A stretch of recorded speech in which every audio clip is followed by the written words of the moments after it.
इनकी अभी revise merit list बना है। उस रिवाइज मेरिट लिस्ट में जितने 1000 कर्मचारी निकल जाएंगे वो कच्चे कर्मचारी या एडहॉक कर्मचारी हो जाएंगे।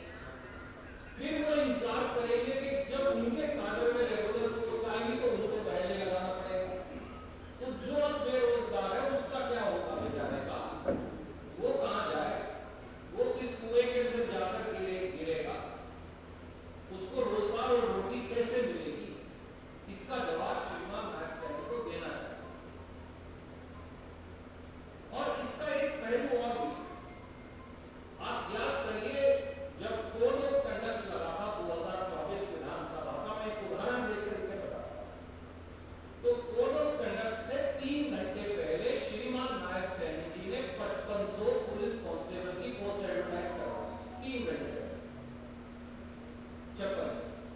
और उसके बाद उनको एक कहा कि मैं वोट बाद में लूंगा, तुम्हें नौकरी पहले दूंगा। आज 9 महीने बीत गए हैं, 7 महीने सरकार और 1.5 महीने की चुनाव की प्रक्रिया। वो खून से चिट्ठी लिखते हैं हम लोग नायब सैनी जी को, बच्चे खून से चिट्ठी लिखकर भेजते हैं कि हमारा फिजिकल टेस्ट तो करवा लो। अब उन बच्चों का होगा क्या? क्या नायब सैनी जी बताएंगे जिनको झांसा देकर आपने सरकार बनाई? छठा पहलू, सबसे बड़ा असर तो कौशल निगम के हमारे साथियों, गरीब साथियों को होने वाला है। क्यों? 3 महीने में पक्के कर्मचारियों की 30,000 की लिस्ट रिवाइज होगी। जो उसमें निकल जाएंगे वो कच्चे कर्मचारी बन जाएंगे। जो कच्चे बन जाएंगे उनको आपको एडजस्ट करना है। वो एडजस्ट कहां होंगे? वो HKRN के अगेंस्ट होंगे, वो फिर HKRN हट जाएंगे। 2024 के चुनाव से पहले झांसा पार्टी बीजेपी ने 50,000 बच्चे HKRN में लगा दिए, ये कह के कोई पक्का कर देंगे। हम बोलते हुए आप ही नहीं करेंगे पक्का, 5 साल बाद करेंगे 2029। और उससे पहले कोई हट गया तो हट गया। अब 1000 बच्चे हट रहे हैं, 2,500 बच्चा हट चुका है HKRN का। अब ये 1000 बच्चे जब और आ जाएंगे, अगर 15,000 बच्चा और आ गया तो 15,000 HKRN के कर्मचारी और हट जाएंगे। तो हमारा सवाल है श्रीमान नायब सैनी जी, क्या आप हरियाणा के HKRN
इसके अलावा कांग्रेस ने 2009 में, मुझे इसलिए कि मैं उस कांग्रेस के राष्ट्रीय घोषणा पत्र का सदस्य था, शायद कन्वीनर भी था, हमने ये प्रपोज किया था और पहले सबसे हरियाणा में किया था जब हम इस मंत्रिमंडल में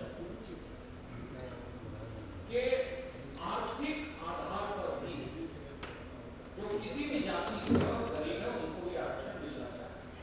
कांग्रेस इसकी पक्ष रखती है और आखिर में जब संविधान संशोधन आया इस सरकार में तो हमने उसकी समर्थन किया तो 10% हुआ। हाईकोर्ट ने भी ये कहा जब आर्थिक आधार पर 10% आरक्षण है तो आप आर्टिकल 15 और 16 के अलावा मापदंड कैसे रख सकते हैं? ये बात तत्कालीन मुख्यमंत्री खट्टर साहब को भी पता थी, ये बात मौजूदा मुख्यमंत्री नायब सैनी जी को भी पता थी, पर जैसा मैंने कहा दोनों ने ना पर्ची ना खर्ची का झूठा नारा देकर हरियाणा के नौजवानों की वोट को लूटा और झांसा दिया और उनकी ना पर्ची ना खर्ची का दो आधार थे, एक आधार था सोशो इकोनॉमिक, एक आधार था सी, दोनों सिरे से खारिज और असंवैधानिक पाए गए और सिरे से खारिज हो गए। तो ये दर्शाता है कि बीजेपी ने हरियाणा के युवाओं को झांसा दिया। ये धूर्त और कपटी सरकार है जिन्होंने धूर्तता से हरियाणा के नौजवानों की वोट लूटी, छल और कपट से उनकी आंखों पर पट्टी बांधी, उन्हें बरगलाया और आज हरियाणा के युवा एक ऐसे दोराहे पर खड़े जिसे हरियाणा की खड़ी बोली में कहते हैं न कान बीच न कोस बीच, या एक तरफ कुआ दूसरी तरफ खाई, अगर मैं उसे हिंदी की अतिशयोक्ति के तौर पर बताऊं तो ऐसे चौराहे पर लाकर खड़ा कर दिया। इसके लिए वो जिम्मेवार है जो उस समय के मुखिया थे जो आज के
जो नई ट्रांसफर पॉलिसी लेकर आए हैं श्रीमान नायब सैनी जी, मैं तो कम से कम उससे सहमत हूं।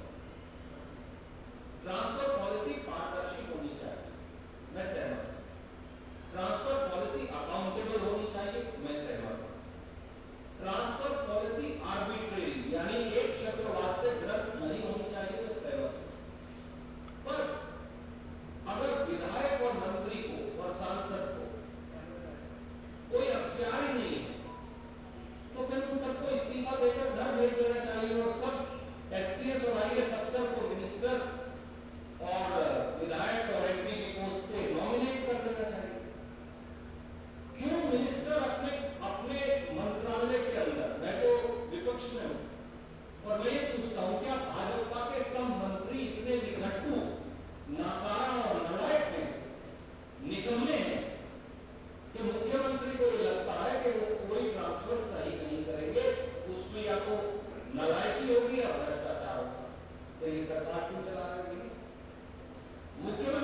सांसदों का, विपक्ष के सांसदों का।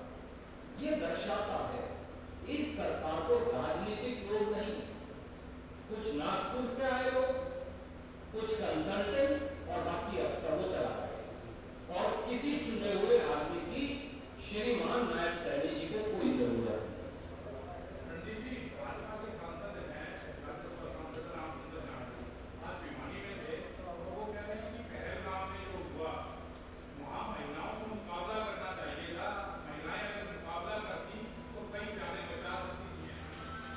जागना साहब हमारे बुजुर्ग, मैं उनका बहुत व्यक्तिगत तौर से आदर करता हूं।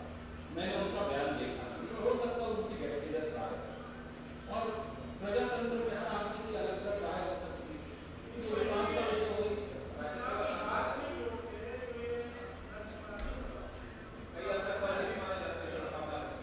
आदरणीय मित्र, क्योंकि ये विषय इतना महत्वपूर्ण, हमें इससे भटकना नहीं चाहता, पर मैं एक ही लाइन कहूंगा, अगर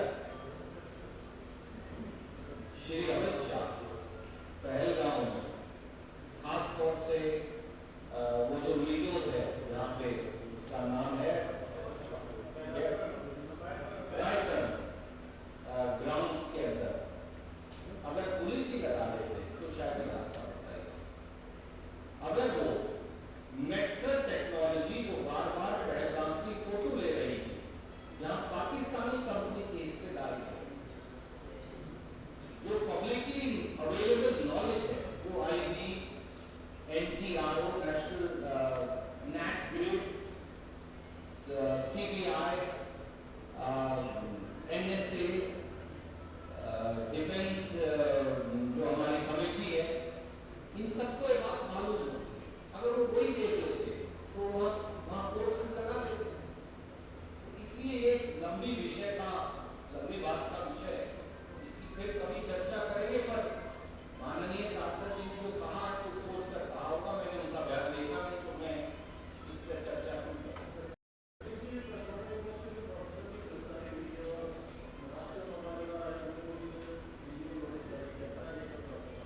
देखिए, हिंदुस्तान में अब बोलने की आजादी नहीं, शायद सुनने और कहने की आजादी नहीं, लिखने की भी आजादी। इसलिए कि मैंने जैसा कहा, माननीय सांसद जामड़ा साहब बीजेपी से सांसद, उन्होंने एक बात कही, मैंने कहा ठीक है, उनकी राय हो सकती है। एक प्रोफेसर साहब ने एक और राय रखी, मैं कह रहा हूं उनकी राय हो सकती है। विद्वान साहब यहाँ बैठे, उनकी एक और राय हो सकती है। मोर साहब बैठे, उनकी एक और राय हो सकती है, आपकी एक और राय हो सकती है। इस देश में मल्टीट्यूड ऑफ राय, अलग अलग ओपिनियन रखने में बुराई क्या है? ये देश बहुत शक्तिशाली है, व्यक्तियों की राय से न कमजोर होता न ही बदलता, बल्कि प्रजातंत्र में वाद विवाद, प्रजातंत्र में अलग अलग राय उसकी खूबसूरती का हिस्सा। ये दिखाता है कि बीजेपी ऑटोक्रेसी को ही डेमोक्रेसी मानती है।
विपक्ष के किसी